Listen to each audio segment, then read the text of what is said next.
ఆ రాక్షసాధముడైన రావణ్ణి నేను సంహరించగలను, మొత్తం లంకలో ఉన్నవాడి సైన్యాన్నంతని సంహరించగలను, కానీ రామచంద్రమూర్తి కీర్తి దెబ్బ తినకూడదని నేను ఉపేక్ష వహించాను, నేను చంపలేదు అన్నాడు. ఇక్కడ సీతమ్మ కూడా అదే మాట ఉంటుంది, రాముని కీర్తి నిలబడాలి, ఆయన సంహరించారంటే కీర్తి, మనం చేయకూడదు ఈ పని అని. అక్కడ అది హనుమంతుని యొక్క మహాబలం, అది అతులిత బలధామ అన్నప్పుడు గుర్తుపెట్టుకోవాల్సింది. ఎందుకంటే మనం ఉపాసించే దేవత యొక్క దివ్యగుణములు తలంచుకుంటూ ఉంటే మన రక్షణ వస్తుంది. అందులో బలాన్నే ప్రధానంగా చెప్తున్నారు. అదే సత్యమేతత్ రఘుశ్రేష్ఠ యద్బ్రువీషి హనుమతి నబలే విద్యతే తుల్యౌ నగతౌ నమతౌ పరహ. బలంలో కానీ గతిలో కానీ, గతి అంటే వేగం, వేగంలో కానీ మతిలో కానీ హనుమంతుని మించిన వారు లేరు. ఇది అగస్త్య మహర్షి చెప్తున్నమాట. అంటే అటు ఋషి ఇటు రాముడు కలిసి నిండు సభలో హనుమంతుడు గొప్పతనాన్ని చెప్తున్నారు. ఆయన అంజని పుత్ర పవనసుత్ నామా. తర్వాత మాట ఇప్పటి వరకు రామదూత అతులిత బలధామ అయింది, అంజని పుత్ర పవనసుత నామ. ఇక్కడ మళ్ళీ 3 నామాలు వచ్చాయి, అంజని పుత్ర పవనసుత. ఈ 2 చెప్పగానే హనుమత్ జన్మ వృత్తాంతం ఇప్పుడు వచ్చేసింది ఇక్కడ. మళ్ళీ తర్వాత ఇక్కడ శంకర సువన వస్తుంది. ఈ 3 ఒకరి దగ్గర తెచ్చుకుంటే హనుమత్ జన్మ వృత్తాంతం అంతా చెప్పుకోవచ్చు. ఇప్పుడు మనం చెప్పుకోబోతున్నది హనుమత్ జన్మ వృత్తాంతం.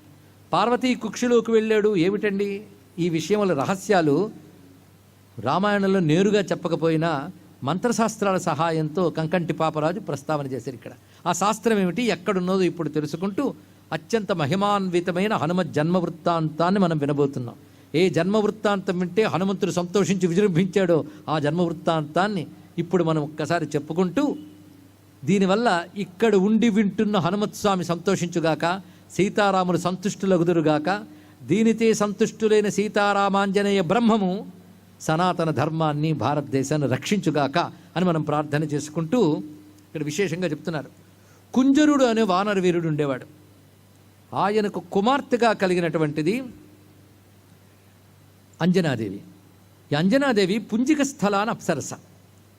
ఎందుకంటే దేవతలు వానర వీరులుగా పుట్టాలి. దేవతలు వానర వీరులుగా పుట్టాలంటే మామూలు వానర స్త్రీలకు దేవతలు పుట్టరు, మామూలు మానవులకి దేవతలు జనించే అవకాశం లేదు. అందుకే తపస్సు చేత మానవులు పవిత్రులైతే వాళ్ళలో దివ్యత్వం వస్తే అప్పుడు దేవతలు అవతరిస్తారు. దేవకి వసుదేవులకు కానీ కౌశల్య దశరథులు కానీ తపస్సు చేత యజ్ఞముల చేత పవిత్రులైతేనే పరమాత్మ వచ్చారు. మరి వానరకాంతులకు కలగాలి అంటే ఎలా కలుగుతారు? అందుకే వానరకాంతలకు కలగడం కష్టం. హనుమంతుడు లాంటి వాడు పుట్టాలంటే మామూలు వానరకాంత కలగడాయన. అదొక అప్సరస్సు ఉన్నది. అప్సరస దేవయోనులు, కానీ దేవతలకు సంతానం ఉండదు. ఇది పార్వతీదేవి యొక్క శాపం. అది అప్సరసలు వాళ్ళకి సంతానం ఉండదు. అందుకే ఒక అప్సరస వానర కాంతగా పుట్టింది, పుట్టి సంతానంగా పొందుతున్నది ఇక్కడ. అంటే ఒక దివ్యత్వం వానర కాంతగా ఆవిర్భవించింది. అందుకే పుంజిక స్థల అనేటువంటి ఒక అప్సరస ఒకానొక ముని శాపము చేత ఆమె కుంజరుడు అనేవానికి వానరకాంతగా పుట్టింది. అప్పుడు ఆ శాపమిచ్చి ఋషిగా మాట అంటాడు, వానరకాంతగా పుట్టినప్పటికీ నీకు కామరూప గ్రహణ శక్తి ఉంటుంది, మహా సౌందర్యవతిగా ఉంటావు అన్నాడు. ఇక్కడ ఏ రూపమైనా స్వీకరించగలవు, గొప్ప సౌందర్యవతిగా ఉంటావు అని ఆయన శాపమిచ్చినా మళ్ళీ ఒక వరంగా ఈ మాటను కూడా తెలియజేశాడు. అంటే ఒక విధంగా ప్రణాళిక రచింపబడుతుంది. రుద్ర తేజస్సుని గర్భంలో ధరించగలిగినటువంటి ఒక శక్తి దేవయోని అనేటువంటి అప్సరకాంతగా ఉంటుంది కనుక అప్సరసులు గర్భాన్ని ధరించలేరు కనుక ఆమె వానరకాంతగా వచ్చింది.